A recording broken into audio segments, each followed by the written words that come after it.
Olá, minhas queridas alunas, meus queridos alunos. Nesta aula nós vamos tratar de uma figura nova, não é? Uma figura que foi trazida no novo Código de Processo Civil, ainda dentro daquela perspectiva, né, daquele movimento de você tentar, a partir de um único julgamento, dar uma resposta jurídica para situações ou repetidas, não é? Ou repetitivas, ou de grande relevância, não é? De grande repercussão social, que é claro que a repercussão social ela não necessariamente vai depender da existência de várias ações repetidas, mas ela pode, já que é de repercussão, de grande relevância, ela pode provocar reflexos no mundo jurídico de uma grande coletividade, né? E aí, até para que a gente evite o ajuizamento de uma série de ações, é também interessante que a gente tenha um procedimento para essas situações. Ou seja, eu tenho aí, já no código, com base no código antigo, no finalzinho, aquelas últimas reformas legislativas que o CPC de 73 passou, a gente teve a criação do rito, né, do recurso especial repetitivo e do recurso extraordinário repetitivo.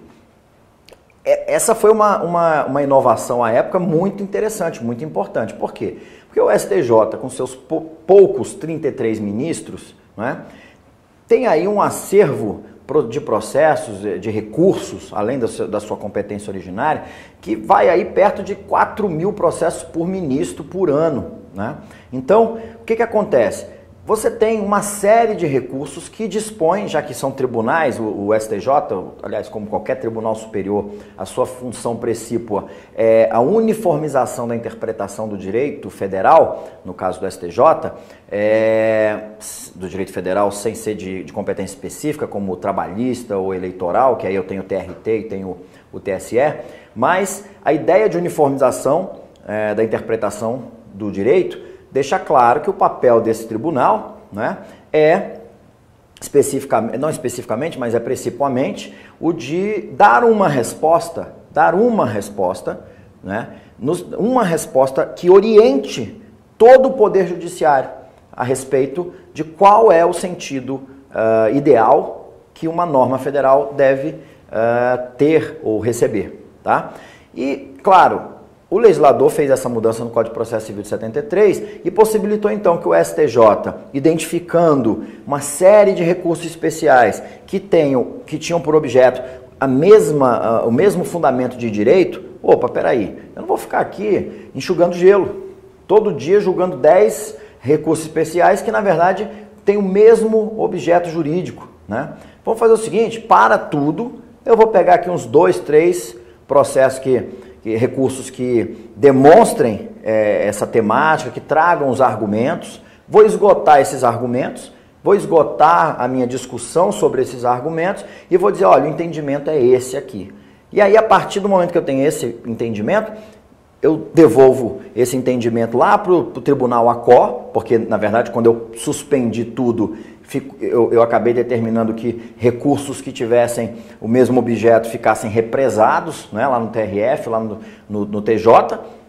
E eu dou, olha, o entendimento do STJ, o entendimento de direito é esse aqui. Apliquem em todos esses recursos, que é para eu não ter mais que julgar esse monte de recurso. Então, isso aconteceu com o STJ, aconteceu com o Supremo, com o recurso extraordinário repetitivo. A gente tem lá na aula de RESP e RR repetitivo, a gente aborda esmiuçadamente esse tema, tá? Mas só para relembrar, esse foi o primeiro movimento no sentido de dar um tratamento global, né? Um tratamento mais amplo, parar de enxergar ali com foco, né? De uma visão microscópica e passar a uma visão macroscópica, tá? Isso aliviou, né, um pouco esses tribunais, eles conseguem hoje decidir várias questões relevantes que alcançam milhares de casos concretos, de processos, de recursos, e já foi um bom passo. Só que não tem porquê eu criar uma sistemática que possibilite que o Tribunal Superior e o Supremo possam sobrestar recursos que têm o mesmo objeto e ficar com a jurisdição de primeiro grau e a de segundo grau sendo entulhada de matéria repetitiva. Então, o que o legislador fez no novo Código? Ele ampliou, ele já tinha experimentado, deu certo lá em cima, vamos trazer isso para baixo. E criou o incidente de resolução de demandas repetitivas, que a gente também trabalha numa aula específica, né? Basicamente, o incidente de resolução de demandas repetitivas tem a mesma ideia do recurso especial repetitivo, recurso extraordinário repetitivo, só que a gente está falando de ações repetitivas. Então, a partir do momento que eu juiz ou parte, percebo, ou Ministério Público, que várias ações idênticas, imagina um concurso público que centenas, milhares de candidatos ingressam com a ação para discutir o mesmo ponto do edital, não tem por que eu ocupar vários órgãos do Poder Judiciário para discutir isso. Então a gente pede ao tribunal, seja o de justiça, seja o federal, regional federal, que instaure o incidente, suspenda a tramitação de todos os processos, com exceção das medidas de urgência, claro, e nesse momento debruce sobre a discussão jurídica, dê uma resposta única e devolva essa resposta para que todos aqueles julgadores possam saber qual vai ser a orientação do tribunal. Não adianta decidir diferente. Quando alguém recorrer, é essa que vai ser a decisão, tá? Então, tivemos aí uma possibilidade de, diante de casos repetitivos, não é, de demandas repetitivas ou de recursos repetitivos nas instâncias extraordinárias, a gente resolveu o problema.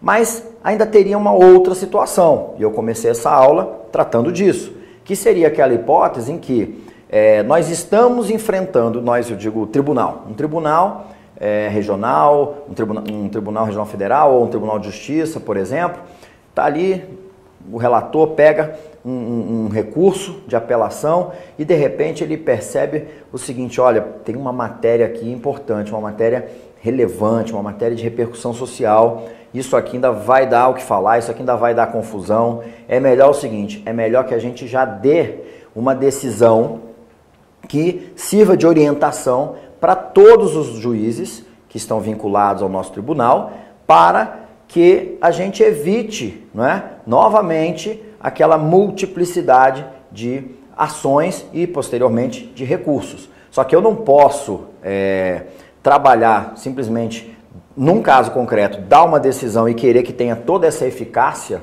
vinculante, toda essa orientação vinculante, sem que eu tenha desenvolvido um procedimento em que fosse estabelecido um amplo contraditório, né? Em que os interessados pudessem se manifestar. Então, na verdade, o que acontece é que o legislador, então, pensando nessa hipótese em que não tem várias demandas, mas existe já uma demanda em curso no tribunal e o relator percebe a presença de certos requisitos, esse relator, então, vai provocar a instauração do chamado incidente de assunção de competência, né, que é o objeto da nossa aula, incidente de assunção de competência. Popularmente, entre os doutrinadores e os operadores do direito, chamado de IAC, tá? Então, o incidente, o que é assunção, primeiro? O que é assunção? Bom, assunção é o ato de você chamar para si uma responsabilidade, né? De você se apropriar, de você se apossar de uma determinada atribuição, tá? Então, um incidente de assunção de competência é um incidente processual que o tribunal vai avocar, vai assumir, vai chamar para si aquela atribuição, vai chamar para si o exercício daquela competência. Então ele já se adianta no tempo, chama para si como se ele estivesse diante de várias demandas em que foram interpostos recursos, tá? E aí ele chama para si, instaura esse incidente e ao final essa decisão vem, que é uma decisão que ele vai obrigatoriamente versar sobre matéria jurídica também, vai ser então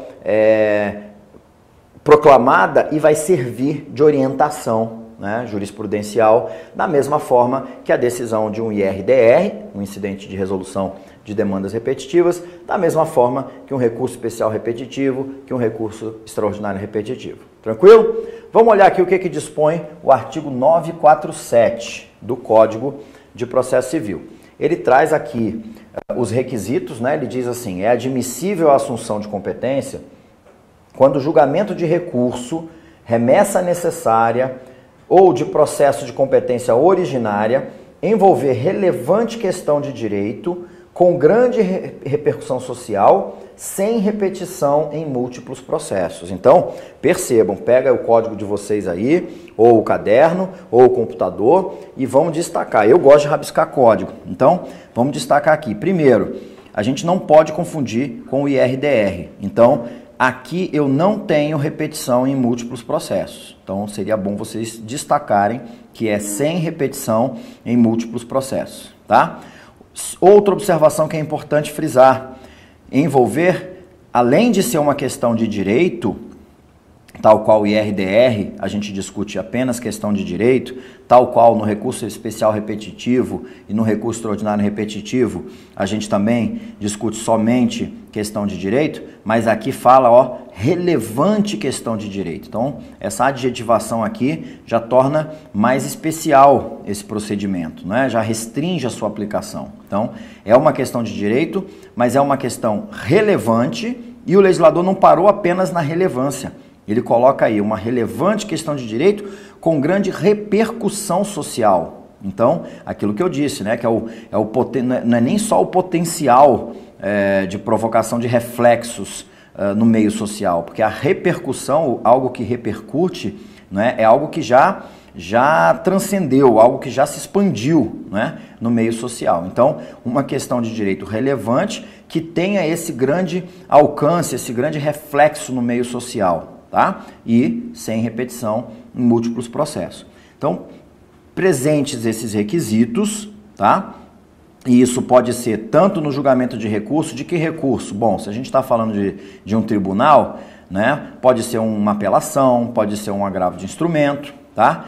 Pode ser uma remessa necessária, né, um reexame necessário, remessa obrigatória, o nome que vocês preferirem.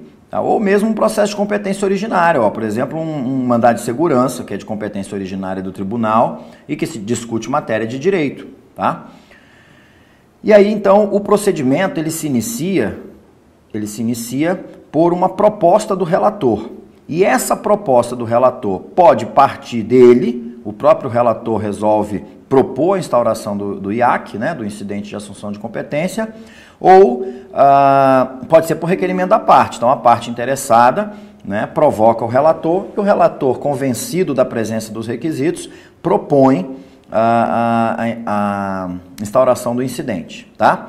Mas, além da parte, pode ser provocada essa instauração do incidente pelo Ministério Público, também na condição de recorrente, né, ou na condição de autor, a condição de parte, ou na condição de fiscal do ordenamento jurídico, e também pela Defensoria Pública. Tá? E aí, uma vez requerido, o relator vai propor, então, que aquele feito, né, de modo geral, aquele feito que ele está julgando, que aqui o código coloca aqui, ele vai propor que seja o recurso, a remessa necessária ou o processo de competência originária julgado pelo órgão colegiado que o regimento indicar. Então isso aqui é uma observação importante também que a gente tem que ter. O IAC e o IRDR, o incidente de assunção de competência e o incidente de resolução de demandas repetitivas, muito embora estejam previstos no novo CPC, ambos dependem de regramento nos regimentos internos dos tribunais, tá? Porque, claro, o CPC não tem como trabalhar trabalhar um procedimento, uma procedimentalização, partindo de premissas que ele não conhece. Premissas essas, por exemplo, no que diz respeito à composição dos órgãos. Que órgãos fracionários nós temos em cada tribunal? Não tem como saber. A gente sabe que o Supremo tem 2 turmas e um plenário. Aí é fácil, eu tenho 11 ministros naquele tribunal, né? E divide ali 5 numa turma, na primeira, 5 na segunda. A gente sabe que a competência é uma só, matéria constitucional, né? E a competência original do direito penal e do mandado de segurança. A gente sabe que o STJ, e aí já começa a complicar, tem 33 ministros, tem uma corte especial, essa corte especial tem uma composição, tem uma competência. Você tem 3 sessões, que tem 10 ministros em cada uma delas com uma competência. E cada sessão se desmembra em 2 turmas de 5 ministros, cada turma com a sua composição e as suas competências. Agora, a partir daí, TJ de São Paulo, por exemplo. Quantos desembargadores tem no TJ de São Paulo? quantas turmas, quantas câmaras, né? Quantas sessões, o conselho especial, qual que é a competência de cada um. Então não tem como a gente saber qual seria o órgão competente, né, em cada tribunal para apreciar esse tipo de procedimento, tá? Então, cada regimento interno vai disciplinar a tramitação do IRDR e do IAC, assim como os regimentos internos disciplinam o conflito de competência, o mandado de segurança, o habeas corpus, ok? Então, é importante para quem estuda processo civil ler os regimentos internos. Eu sempre recomendo o do Supremo e o do STJ, já é um bom começo, principalmente nesses procedimentos específicos, tá? Então, vamos voltar lá. O órgão colegiado julgará o recurso, a remessa necessária ou o processo de competência originária. Resumindo, o órgão colegiado julgará o feito se reconhecer interesse público na assunção de competência, ou seja, se ele entender que existe um interesse público que justifique, né, essa avocação de competência, essa absorção das atribuições do juízo, né, que seriam naturalmente de um juízo inferior no caso de um recurso, tá? E verificando esse interesse público, ele decide o feito. Esse acórdão, né, então a decisão, repara que quando o legislador usa a expressão o acórdão proferido em assunção de competência, tá? O acórdão proferido em assunção de competência significa que eu não posso monocraticamente proferir decisão no incidente de assunção de competência, óbvio, tá? A ideia é dar uma decisão com um caráter eu não vou usar a expressão definitividade, mas com um caráter de ampla margem de segurança jurídica, né? Esses incidentes, tanto o IRDR, o de resolução de demandas repetitivas, assim como o de assunção de competência, e assim como ocorria e já ocorria e ocorre com o recurso especial repetitivo e o recurso extraordinário repetitivo, eles têm a finalidade maior, né? A finalidade precípua deles é aumentar a segurança jurídica. Porque quando eu tenho segurança jurídica, eu posso trabalhar com uma outra noção, né? um outro termo que é muito caro para o jurisdicionado, que é muito necessário para o jurisdicionado, que é a previsibilidade, né? Quando a gente trabalha em matéria de ciência, se a gente está falando de uma ciência qualquer, vamos acompanhar um raciocínio comigo. Se a gente está pensando, por exemplo, numa ciência química, em que você sabe que se você misturar determinados compostos químicos, aquilo pode gerar uma explosão, pode causar queimaduras, né? Então, a ciência estuda, apresenta suas afirmações, olha, não, se misturar esse com esse, dá aquele, e aquele pode causar explosão, pode causar queimadura. O que acontece? Você naturalmente não vai querer misturar aquelas substâncias químicas. É mais seguro, você tem mais segurança, porque você já prevê o resultado, né? É previsível. E é previsível porque aquele resultado que passa a ser previsível, ele é fruto justamente do trabalho científico. Então, o trabalho é uma escala, né? Acompanha comigo aqui. É uma escala.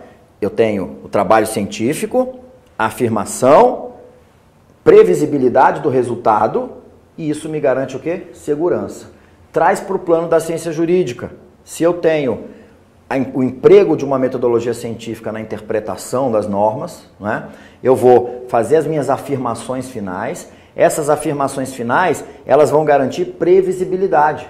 Então, quem entrar com uma ação já vai saber o que o tribunal entende. E não é aquela bagunça daquela loteria jurisdicional que a gente tem hoje em dia, porque esses institutos ainda não estão sendo aplicados, né, de maneira ordinária, de maneira costumeira, corrente, né? Eles começaram lentamente, um ou outro tribunal regulou e está aplicando. Mas o que a gente tem hoje é uma loteria jurisdicional.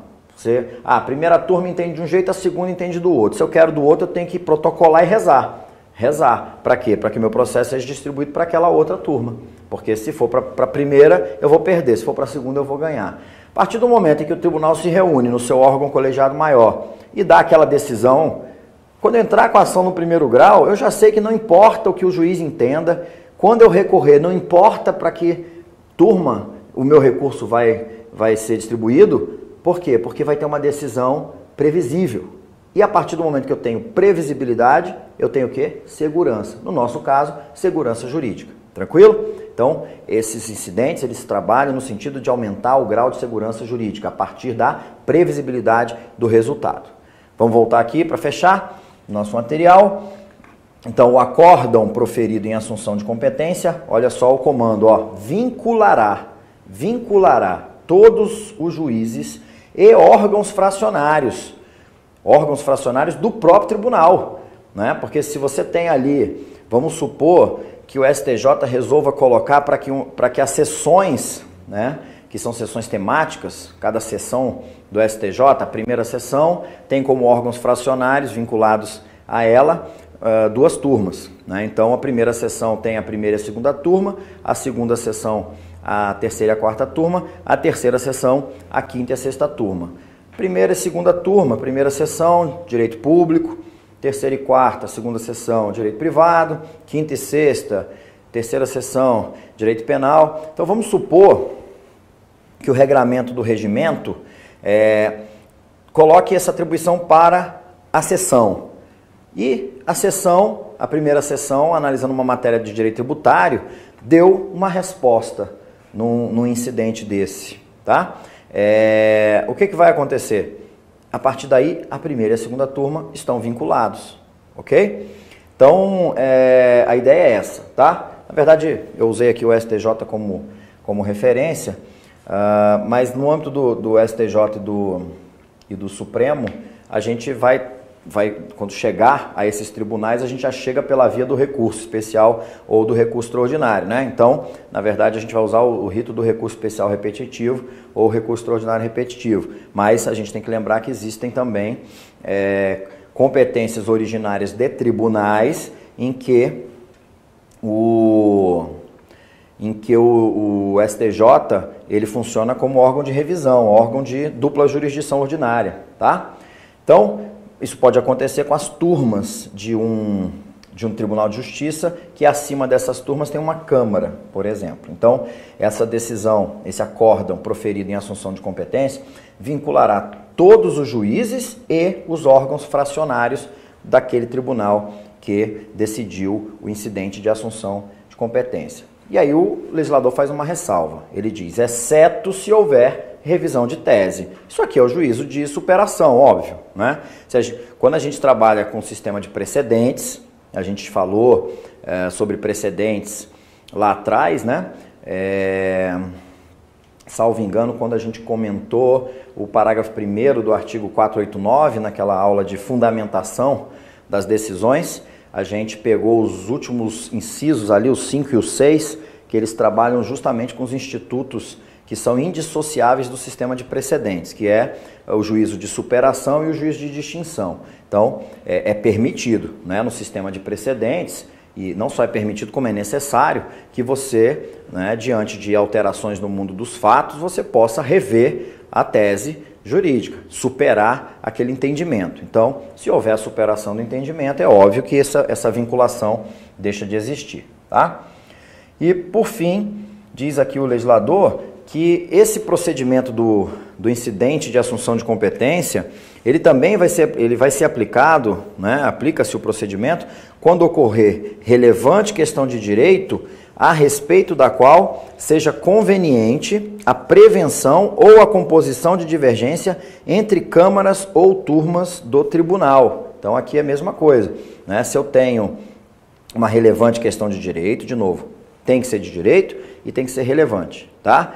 E aqui existe uma conveniência, né, de você prevenir ou compor uma divergência que já existe entre as câmaras ou turmas de um tribunal. Então, nesse caso, também pode ser utilizado esse procedimento do incidente de assunção de competência. Beleza? Então, a gente para por aqui. Lá no material a gente trabalha aí outras discussões, novas discussões teóricas, porque a gente não tem ainda uma prática jurisdicional sobre o incidente, então, por enquanto, a gente vai ficar no plano das das discussões aí entre doutrinadores, né, que estão propondo os seus entendimentos. Lá no material escrito, então, a gente desenvolve um pouco mais. A gente fica por aqui e se encontra numa próxima aula. Até já! Audio Jungle.